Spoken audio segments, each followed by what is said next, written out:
está? Un gusto saludarle, gracias por ser parte nuevamente de esta entrevista a fondo. Cuando estamos grabando esta entrevista, la verdad es que hace bastante frío y baja temperatura, como ocurrió en los últimos días. Y de hecho nuestro entrevistado, quien hace pocos días cumplió 3 meses en su cargo, nos solicitó un café producto de lo mismo, por las bajas temperaturas, porque en el último tiempo ha tenido que trabajar 24/7. Como bien se señalaba en un primer mandato del presidente Sebastián Piñera. Me refiero al intendente regional, el señor Jorge Martínez Durán. ¿Cómo está, intendente? Un gusto tenerlo acá. Y bueno, esto de las bajas temperaturas, sin duda, sumado a lo que fue la lluvia en los últimos días, los ha hecho trabajar 24/7. ¿Cómo está, Bernardo? Bueno, cuando nosotros llegamos y asumimos hace 3 meses estos cargos en el gobierno acompañando al presidente Piñera, sabíamos que esto era 24/7, o sea, no es ninguna sorpresa el nivel de trabajo, que ha sido muy duro. Respecto al frío, sí, este fin de semana tuvimos que enfrentar 2 frentes de mal tiempo consecutivos, que fue un tema complejo, pero gracias a Dios la región resistió bastante bien, pero comenzamos, después del segundo frente, el último, un periodo que durará toda esta semana de muy bajas temperaturas, sobre todo en la zona interior de la región, temperaturas bajo cero, y eso nos tiene muy preocupados y en alerta de que ninguna persona tenga algún prejuicio, algún daño o sufra algo en consideración del frío, sobre todo la gente en situación de calle y en los sectores más vulnerables. Así que estamos desplegados, como usted muy bien señala, 24/7 para combatir esta ola de frío y que nadie resulte con ningún perjuicio. Intendente, y comenzamos a hablar de algunos temas actuales que la verdad han marcado la agenda. ¿Ha sido lo más complicado hasta el momento, parte de lo más complicado, lo que ocurre con el Parque Cultural de Valparaíso, en que a usted se le señala, ¿no es cierto?, con alguna responsabilidad por haber dado a conocer alguna cifra de déficit de 1.500 millones de pesos? No, yo creo que hemos tenido varios temas complejos. Estos 3 meses en el gobierno que, primero, ha pasado muy buenas cosas. Hemos podido instalar el gobierno ha instalado las primeras políticas públicas con una rapidez impresionante, los temas de niñez, los temas de seguridad, en fin, una cantidad de temas, el tema de inmigrantes, por primera vez se enfrenta de una forma seria a ordenar el país, y el presidente ha dictado una serie de políticas públicas que nosotros hemos estado implementando en nuestra región, al igual que los demás intendentes en todo Chile y los ministerios a nivel sectorial, que han sido muy efectivas porque apuntan a las principales preocupaciones de la población, sobre todo el tema de la delincuencia, donde hemos puesto el eje central. Efectivamente nos hemos encontrado, desgraciadamente, con temas que provenían del gobierno anterior que no han sido muy agradables, temas complejos de proyectos no bien hechos o de alguna irregularidad respecto a fondos públicos, como el tema del Parque Cultural, o algunos proyectos deficientes que hemos tenido que reevaluar. Sí, hemos tenido un recargo adicional fruto de situaciones que afortunadamente se están investigando y están todas en manos de la Contraloría General de la República o de los órganos fiscalizadores que correspondan, y además con la instrucción expresa del presidente, que probidad total, transparencia total, y por tanto todas aquellas cuestiones que merezcan ser investigadas lo serán, y todas aquellas cosas que deban ser traspasadas al Ministerio Público también, sobre todo en esta región que tiene una historia trágica, que nos ha marcado en el tiempo de falta de probidad, y nosotros, en fin, con toda la incomodidad... En los últimos años no hay gobierno regional que haya salido invicto. Exacto, teniendo al intendente muy probo, que en duda de la probidad de Gabriel Doney, de Raúl Celis, pero aún así han habido problemas de probidad al interior de los gobiernos regionales. Entonces, con ese antecedente estamos mirando con lupa cada proyecto que llega, cada inversión, cada decisión que hay que tomar, y nos hemos encontrado con sorpresas. Hablemos del Centro Cultural, entonces, Parque Cultural de Valparaíso. ¿Qué pasa acá? ¿Por qué se llega a esta situación? Es notable, es realmente sorprendente lo que ocurrió en el Parque Cultural de Valparaíso. Nosotros, al poco tiempo de asumir, tuvimos reuniones con la directora Pozo del Parque Cultural, yo diría a fines de marzo, algunos correos preocupantes. Nerea Pozo, que en el gobierno anterior fue Seremi de Cultura, y que en algún minuto estuvo vinculada al Parque Cultural también, en fin, para denunciarnos algunos problemas que ella había notado cuando asumió en enero. Tuvo harto tiempo, pero en fin. Lo subimos nosotros a fines de marzo, y durante abril fuimos aclarando la película, tratando de armar el cuadro de qué fue lo que pasó en el Parque Cultural, que, mire, Bernardo, recibe el Parque Cultural, es una corporación de derecho privado, ¿sí?, que está en un terreno que le pertenece a bienes nacionales, porque es un monumento además histórico, hay sitios protegidos, una maravilla, pertenece a bienes nacionales, y es financiado por el presupuesto de la República, por una glosa presupuestaria a través del Ministerio de la Cultura. Es un tema ya complejo. Y al poco de asumir nos hemos dado cuenta que el año pasado algo pasó que no sabemos qué. Tenemos presunciones, pero yo en esto prefiero ser cauto y que sea la Contraloría General de la República, los tribunales o quien corresponda los que determinen lo que pasó. Pero algo pasó que se quedaron sin plata a mitad de año o en el segundo semestre. Y en algún minuto del segundo semestre tuvieron que pedir un crédito al Banco del Estado por 210 millones para poder terminar el año. Pero lo más raro de todo, aparte de millones de historias, comentarios y problemas de detalle que si usted quiere y tenemos tiempo los podemos explicar, que resultan sorprendentes, de que todo el mundo sabía esto pero nadie lo denunciaba, que es la sorpresa también que nos hemos encontrado porque mucha gente sabía de esto, pero los ciudadanos, la opinión pública no teníamos idea.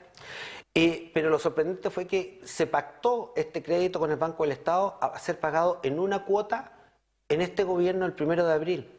¿Contra qué?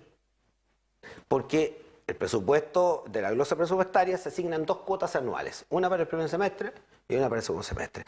Entonces, quienes pidieron ese préstamo sabían o debían saber indudablemente que había que pagarlo entero, los 210 millones el 1 de abril. ¿Y de dónde tenían pensado sacar la plata? No está en ninguna acta. Entonces, ¿qué es lo que pasa? Y con esto termino la primera parte. Cuando el Banco del Estado se hace pago de estos 210 millones de pesos de la cuenta de esta agrupación, de esta asociación del Parque Cultural, que es de derecho privado, y se quedan sin fondos para pagar los sueldos, ahora todo el mundo dice que sabía los problemas que habían pasado antes y nos empiezan a decir a nosotros, bueno, ahora ustedes háganse cargo del problema. Sí, claro, pero primero investiguemos un poquito más porque queremos saber bien qué pasa en el Parque Cultural. Y esa fue la tónica. Nosotros lo que hemos sostenido es que los 1.200 millones, 1.140 millones que llegaron al Parque Cultural por glosa, más los 210 millones que pidieron al banco el año pasado, más los ingresos propios, que según la misma directora Aposo nos dice que esa suma total de más o menos, al parecer, 1.500 millones que se usaron en el parque el año pasado, no hemos dicho nunca que se robaron 1.500 millones, imposible. ¿Pero de dónde sale la cifra del déficit? De hecho, por ejemplo, el diputado Marcelo Díaz, ¿no es cierto?, señaló y acusó de responsabilidad. Tuvimos a Jorge Coulón también hace unos días conversando acá diciendo de que usted había esbozado la cifra de 1.500 millones de pesos, que él no se atrevía a decir si había sido con buena o mala intención, pero que a lo mejor le habían pasado mal el dato. ¿De dónde sale esa cifra de 1.500 millones de pesos? ¿Es el déficit total? No, eso es bueno de aclarar. Eso es importante, porque aquí, a mi juicio, interesadamente se ha tratado de poner el acento en esto y no en el problema del parque y en cómo se generó la tremenda deuda, que nadie habla de lo que pasó, quién tuvo la culpa. Se habla, ¿Y quién tuvo la culpa? Eso es objeto de investigación. Pero a su pregunta directa, ¿de dónde salen los 1.500 millones de pesos? De lo que me informa la directora del Parque Cultural a fines de marzo, principios de abril. Me dice, entraron más o menos 1.200 millones por la glosa. Se pidió un crédito por 210 millones, ya vamos a 1.400 más o menos. Y el resto entró por ingresos propios, arriendos, etcétera. Son más o menos 1.500 millones, de los cuales hay un hoyo de 210. Lo que estamos diciendo, lo que he sostenido es que faltan 210 millones. Eso es indudable, ¿no es cierto? Nadie lo duda. Dicen 250 ellos mismos ahora. Sí. Pero la duda nuestra, los otros 1.500, ¿se habrán gastado bien? Eso no lo sabemos. Lo que hemos dicho que respecto a cómo se gestionó, cómo se gastó, no hay plena duda porque no hay buena contabilidad. Eso es bueno aclararlo entonces. Es sumamente importante, no hay buena contabilidad. Nos hemos enterado que estaba entregado una cafetería en concesión para el parque que nunca pagó la renta de arriendo por la concesión de la cafetería durante, al parecer, mucho tiempo. Y que no se habría cobrado. O sea, nos hemos ido enterando una cantidad de cosas que eso fue lo que nos llamó, primero, a poner la alerta pública en el tema y segundo, a pedirle a la Contraloría que ordenara una investigación para poner esto en orden. En resumen, a lo menos hay un déficit, se perdieron o se malgastaron, no sabemos qué pasó con 210 millones de pesos, pero tampoco hay plena claridad de una buena gestión y buena administración de los otros 1.500 millones de pesos. Es bueno aclararlo porque sin duda queda la impresión, y por lo que uno de repente comienza a ver en otros medios, y por lo que conversa con gente involucrada directamente en esto, queda la impresión de que aquí la acusación fue de que había un déficit de 1.500 millones de pesos. No, nunca se ha dicho eso. O sea, eso se descarta totalmente. Perfecto. Ahora, es más fácil, no sabemos cuál es el déficit que hay. Perfecto, me parece bueno aclarar. A lo menos es 210 millones, lo cual es gravísimo. Y eso Exacto. implicó que no se les pudieran pagar las remuneraciones a los Y trabajadores. lo otro que hay que el mes investigar qué pasado. pasó con los otros dineros. Eso Exactamente, está claro, eso porque es. creo que es de justo saber, ¿no es cierto? Y da claridad y Precisemos, transparencia, exactamente. tener precisión si se gastaron, porque si se gastaron como corresponde, se No hay va a ningún establecer problema. la investigación. Y si no, como bien usted dice, hay que seguir los ámbitos que corresponden. ¿Usted sigue pensando que acá, por ejemplo, las acusaciones del diputado Marcelo Díaz están tratando de esconder a alguien? ¿O No. de evadir responsabilidades? Lo que yo Porque estoy usted lo diciendo, planteó. sí, lo que yo estoy diciendo, porque el diputado Díaz hizo unas declaraciones bastante desmedidas, impropias, en una comisión de cultura a la cual asistí, en la Cámara de Diputados, y expliqué esto mismo, y está grabado, así que cualquiera lo puede ver en las cámaras.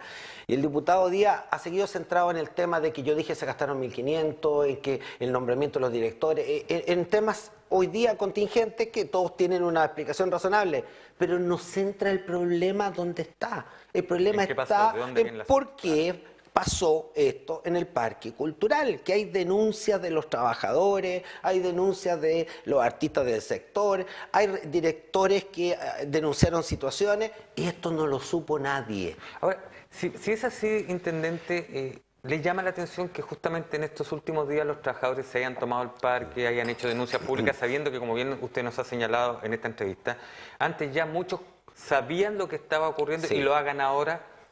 ¿Le Sí. llama la atención? Porque usted también, de alguna forma, se planteaba, y en la entrevista con Jorge Colón se plantea de que esto se estaba como politizando, de alguna manera se quería politizar de un sector X sobre el otro. ¿Le llama la atención lo que ha pasado con los trabajadores, incluso colocando algunos recursos en Contraloría General de la República contra la actual ministra de Cultura? Dos cosas. Primero, yo creo que lo menos bueno para el Parque Cultural, porque todos los que queremos Valparaíso queremos recuperar el Parque Cultural y estamos haciendo las gestiones para poder conseguirnos de alguna parte legítima, no ilegal, fondos para poner al día el parque de este hoyo que tiene y los sueldos de los trabajadores.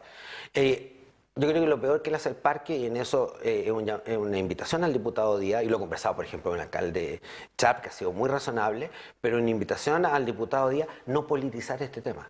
Porque este tema es un tema de Valparaíso. Valparaíso tiene que recuperar el parque y tenemos que decir que sea lo que ocurrió, que lo va a determinar la Contraloría, que no vuelva a ocurrir. No puede volver a ocurrir la posibilidad de que perdamos esa glosa presupuestaria. Valparaíso, nuestro parque cultural, tiene un aporte directo del Estado de cerca de 1.200 millones al año. Es único en Chile, es el único centro fuera de Santiago, el GAM, que tiene un aporte de tal magnitud. Solo con ese aporte el parque debería funcionar perfecto. Más los ingresos propios no lo podemos perder porque queremos el parque cultural. Respecto a los trabajadores, yo me reuní apenas se inició el conflicto con la directiva de los trabajadores y después de la toma, hace pocos días atrás, yo me sigo reuniendo con ellos porque las puertas están abiertas y porque nos ponemos en el lugar de ellos. La verdad es que los entendemos. Ahora, ¿por qué razón durante los años anteriores que ellos tenían críticas no las hicieron públicas? Eso hay que preguntárselo a ellos. Pero sí ¿Pero a usted le llama la atención? ellos me han manifestado que ellos hicieron las denuncias de mala administración. Entre otras cosas, denuncian muchas cosas, se las hicieron a las autoridades anteriores del parque y no fueron escuchados. Eso es lo que me han manifestado a mí y me lo han puesto en una carta. Ahora, ¿por qué esto no se hizo público? Eso me parece raro. Y eso, innegablemente, porque esto se mantuvo en secreto, por qué esto no explotó hasta que llegara este gobierno. Siento que hubo mucho tiempo, el préstamo del Banco del Estado se pide en noviembre, o sea, el problema tiene que haber venido mucho antes. Eso sin duda llama la atención.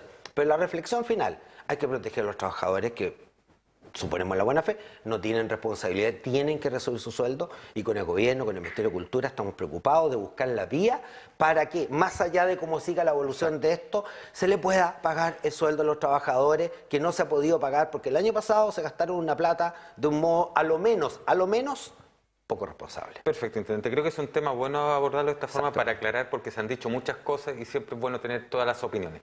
Hablemos de otro tema que también ha sido medio complicado dentro de estos 3 meses. Avenida España, el proyecto de Avenida España. Llama la atención, ¿no es cierto?, de que este proyecto que incluso costó tanto para que se aprobara un extra en dinero en el core para medidas de seguridad, porque cómo después de que ya se habían ejecutado las obras y todo, se vienen a dar cuenta, ¿no es cierto?, que no están los dineros para una cuestión que es fundamental. Si siempre se dijo que fuera un recarpeteo, fuera el proyecto que fuera, arreglando la Avenida España iba a aumentar la velocidad, podía haber mayor cantidad de accidentes, hubo otras situaciones que se fueron denunciando también como el tema de las veredas, etcétera. Pero ¿cómo se entiende que costó tanto para aprobar este proyecto, que incluso estoy imputado en la Contraloría, se logra aprobar esta plata y después se tiene que retirar, despriorizar justamente porque la Contraloría dice que efectivamente había ciertos tipos de irregularidades.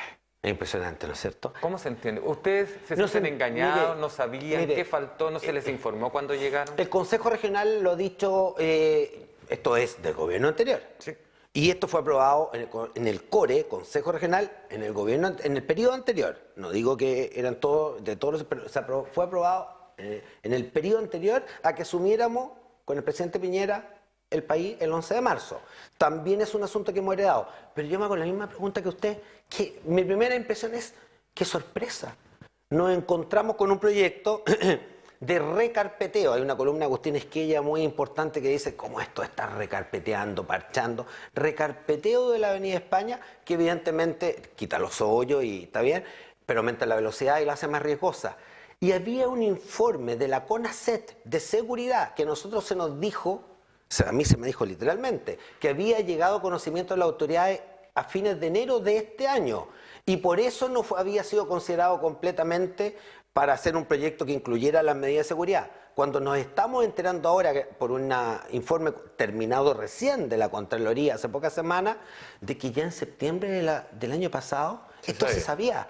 Otra sorpresa más que nos enfrentamos. Un proyecto incompleto, que se sabía que necesitaba esta medida de seguridad y nos traspasan el problema a nosotros. Nosotros pedimos, mientras no teníamos el informe final de la Contraloría, la intención de poder complementar con la misma empresa esas medidas de seguridad por los 800 millones. Pero cuando la Contraloría termina el informe y señala que va a hacer un sumario al Serviu por las condiciones en que entregó la concesión a esta empresa, nosotros dijimos no.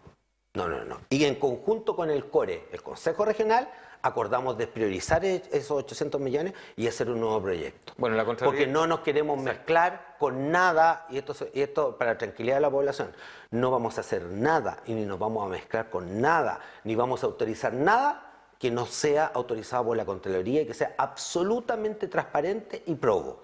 Correcto, desde esa perspectiva entonces va a que gestionar y proyectar una nueva iniciativa justamente para ver el asunto. Y eso tiene un tiempo de demora. De hecho, tiene un tiempo y tiene un costo. Claro, y eso, de hecho, en las últimas horas ya la empresa abrió al tránsito y se pudo abrir junto con las autoridades el tema de Yolanda, que era lo que faltaba, y sin duda se va a ir regulando. Sin embargo, esto implica lo que usted decía, temas de seguridad que son importantes, lo que además va a significar que hacer un nuevo proyecto para poder, ¿no es cierto?, potenciar esa seguridad, va a significar que de aquí a un tiempo, cuando se presente ese proyecto y se comience a ejecutar, va a significar también seguir con medidas de prevención, entre ellas, derechamente, la restricción vehicular va a continuar los meses que sea necesario, porque se había dicho en principio hasta junio, julio, va a continuar los meses que sea necesario. Aquí tienen que opinar los órganos técnicos expertos, y quien nos tiene que decir eso es la CONACET, del Ministerio de Transporte. Pero mi impresión es que van a tener que continuar las medidas de seguridad. Perfecto. Lo que nosotros no vamos a... Usted como intendente va a pedir que las medidas continúen. No, a menos que la CONACET me diga lo contrario, que el Ministerio de Transporte me diga lo contrario. Perfecto. Si una autoridad técnica me dice lo contrario, yo estaré a lo que digan los expertos. Pero en principio, también por sentido común, si estas no hay que ser expertos para entender los problemas de riesgo en las personas y en el tránsito. Yo tengo la impresión de que vamos a tener que continuar las medidas de seguridad. ¿Qué es lo que no podemos permitir? Que por un mal proyecto del gobierno anterior, donde hay una investigación también directa, que se la pedimos a la Contraloría, le pedimos a la Contraloría que ellos hicieran el sumario en el Serviu para ver por qué se autorizó este proyecto en estas condiciones, y la Contraloría accedió. Lo que da transparencia. Lo que da mucha transparencia, que no sea un sumario interno, sino que es un sumario de la Contraloría, y la Contraloría establecerá los responsables. Hoy día nosotros nos tenemos que, entre comillas, despreocupar de los responsables, los va a establecer la Contraloría. ¿Quién actuó mal y si hay responsabilidades políticas, civiles, penales? Eso no es tema nuestro. Para eso están los órganos competentes. Nuestra tarea es, con esta herencia, no es una herencia muy agradable, es asegurarle a las personas que se movilizan por la Avenida España, que en proporción al número de habitantes es probablemente la avenida más transitada de Chile, que su tránsito va a ser seguro. Y eso probablemente, espero el informe de la CONACET, va a implicar restricción vehicular, va a implicar medidas de control de velocidad adicionales y otras más, porque lo primero es la vida y la integridad de las personas. Claro, porque sin duda si se va a entregar el proyecto completo, este recarpeteo, y ocurre alguna situación de falta de seguridad, Pero evidente. evidente lo que va a pasar, ¿no? Evidente lo que va a pasar. Es la Van a decir, autoridad la ven, que va a ser responsable. Exactamente. Y nosotros le insistimos, no podemos entender cómo se autorizó un proyecto como este sin tener a la vista los informes de seguridad. ¿Se van a seguir acciones después que se conozca el informe de la Contraloría, caiga quien caiga? Le puedo asegurar que lo que resuelva la Contraloría primero lo vamos a acatar. Si la Contraloría dice que hay responsabilidad administrativa, la haremos cumplir. Si nosotros detectamos que eso sale en responsabilidades políticas, las exigiremos. Y si en la Contraloría se establecen responsabilidades de otro tipo, civiles o penales, vamos a ejercer todas las acciones ante los tribunales, porque esta situación, al igual que el parque cultural, son las desagradables sorpresas con que nos encontramos y hemos tenido que entrar a solucionar en estos pocos meses de gobierno, lo tenemos que enfrentar como se deben hacer las cosas. Ante la Contraloría primero la investigación y ante los tribunales que correspondan después las decisiones finales. Intendente, nos deben quedar 5 minutos para terminar esta entrevista. Creo que ha permitido aclarar algunos temas que son muy interesantes y que la verdad la comunidad quiere enterarse qué es lo que pasa desde el punto de vista de la autoridad. Pero el presidente Piñera en su cuenta pública rendida, ¿no es cierto?, acá en Valparaíso el día 1 de junio, indicó y hizo una crítica muy fuerte que incluso fue criticada por algunos sectores del anterior gobierno sobre el estado económico y financiero que quedó el país, sí, sobre las necesidades, ¿no es cierto?, que hay de aquí en adelante. Sí. ¿Qué pasa con la región respecto a esto? Lo mismo. Mire, el presidente, yo lo he explicado en varias unidades vecinales, en varias provincias, de un modo más simple, porque a veces a las personas cuando se les explican macroindicadores y números, suena muy complejo. Pero esto es como si una persona ganara 1 millón, una familia gana 1 millón de pesos al mes y está endeudada en tiendas comerciales por 2 millones, cosa que ocurre desgraciadamente con más frecuencia de lo que pensamos. Y pasa un gobierno y ya no gana 1 millón, gana 500.000 pesos. Y ya no está endeudado por 2 millones, está endeudado por 4 millones. Se duplicó la deuda del país y se disminuyó el ingreso del país a la mitad. El doble de deuda, la mitad de ingreso. Así encontramos el país. Y en materia de la región, algo en teoría muy parecido, porque los presupuestos regionales, el FNDR y los presupuestos principales, están comprometidos casi por estos 3 primeros años. Entonces el margen de maniobrabilidad que tenemos para hacer las obras que el presidente le ha prometido a los territorios, en este caso la región del Valparaíso, se encuentra muy restringido. Gracias a Dios nos hemos encontrado en la región con una muy buena voluntad del CORE, de todos los sectores políticos. En esto quiero ser muy franco, desde la UDI, Renovación Nacional, el PRI, Evópoli, que son los partidos que apoyan, sí, pero también en los sectores de Renovación Nacional, el PPD, el Partido Socialista, el Frente Amplio, todos hemos tomado una decisión en conjunto. La democracia cristiana, para que no se le enoje. La nombré en primer lugar, la democracia cristiana, ¿no? Para que no se le enoje. No, creo que la nombré. Todos, absolutamente todas las fuerzas políticas del gobierno regional hemos acordado revisar proyecto por proyecto para ver cuáles ya no se necesitan hacer, cuáles no estaban bien fundamentados y cuáles hay algo raro que mejor sacarlo. Y ya hemos podido despriorizar, se llama, es sacar. Lo que no significa que no se vayan a ejecutar, sino que van quedando, no los vamos viendo. Están a reestudiar. Algunos proyectos en los cuales afortunadamente los sacamos porque no estaban bien hechos los proyectos. ¿Esto no va a implicar que proyectos importantes para la región, como temas de pavimentaciones, por ejemplo, como temas de alguna infraestructura comunales o sociales, nada que afecte a la población, de aguas, lluvia, eso no todo lo contrario, nosotros estamos de alcantarillado, que también es muy estamos enfocando todos los esfuerzos del gobierno regional a nuestras municipalidades, apoyar. El presidente nos dijo, y la descentralización apunta a eso, fortalezcamos los municipios y fortalezcamos los gobiernos regionales. Mi gran tarea entonces, por la instrucción del presidente, es apoyar a los municipios y fortalecerlos, y apoyar al Consejo Regional y fortalecerlos. Y los proyectos destinados a todo lo que tenga que ver con calidad de vida, donde está todo lo que usted menciona, a seguridad, a salud, a educación, esos proyectos están todos priorizados. Es más, estamos trabajando en conjunto con el Consejo Regional un gran convenio con el Ministerio de Salud, que lo anunciaremos con el Consejo Regional en los próximos días, que podría ser uno de los proyectos más importantes que se han hecho en la región en materia de salud. Y donde está integrado el Instituto Regional del Cáncer, que es muy importante, intendente. También. Yo creo que eso hay que apoyarlo, porque hoy el cáncer es la primera causa de muerte en nuestra región. Es la segunda, pero aún así... En Chile, porque ya en la región. Pero aún así tenemos una alta No, sí, incidencia hay en la muchas región, cosas, claro. así que ese centro del cáncer, o como se termine llamando, De acuerdo al tema administrativo, no sé, tiene una gran prioridad. Sí. Oye, intendente, nos queda un minuto, ha pasado rápido la conversación, ha sido muy interesante con temas que hay que aclarar y que bueno tenerlo acá para eso, pero quisiera decirle dentro de la cuenta pública del presidente de la República, para usted, ¿qué fue rápidamente lo más importante que anunció para la región? Dos cosas. Lo primero, las personas que no escucharon al presidente, bajen la cuenta pública y léanla.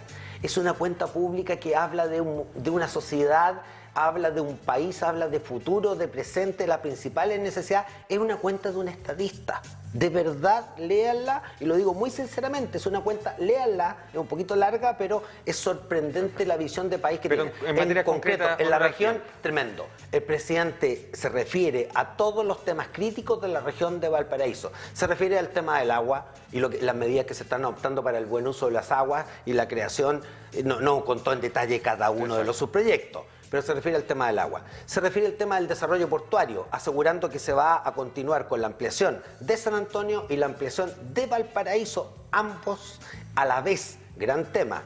Se refiere a la cadena logística, modificando y perfeccionando nuestras rutas, nuestras carreteras, el borde costero, tener unido Valparaíso San Antonio. ¿Tren entre Santiago y Valparaíso? No, porque no está terminado el estudio, pero tiene la intención. El presidente nos ha dicho que si los ministerios de Transporte y Obras Públicas concluyen que los proyectos que... No, el tren es necesario. Para el tema de la carga sobre todo. El tren es absolutamente necesario para la región tener un tren que conecte nuestras principales ciudades y nuestros puertos con la zona central del país. Es absolutamente necesario. Si los proyectos que hoy día se están presentando son los indicados, no tengan la menor duda que va a contar con todo el apoyo. Pero si uno examina la cuenta del presidente, la descentralización, dar mayor poder a las regiones, a los municipios, la mayoría de los temas regionales están incluidos en la cuenta del presidente, así que quedamos en el gobierno y el equipo, el gabinete, los gobernadores, los seremi, también hemos hablado con parlamentarios, muy contentos con la cuenta del presidente. Intendente Jorge Martínez Durán, muchas gracias por estar hoy con nosotros acá en Quinta Visión en esta entrevista a fondo. Y bueno, sus primeros 3 meses y esperamos que lo que venga también siga trabajando y siga logrando aportar al desarrollo de esta región. Eso esperamos. Muchas gracias, Bernardo. Muchas gracias a todos. Las palabras entonces del intendente regional Jorge Martínez Durán al cumplir 3 meses de gestión, relevando algunos temas importantes para el desarrollo futuro de nuestra región, pero también aclarando temas que sin duda son fundamentales y se han preocupado en el último tiempo, como es el caso del Parque Cultural de Valparaíso, también este proyecto de Avenida España. Que esté muy bien usted y su familia.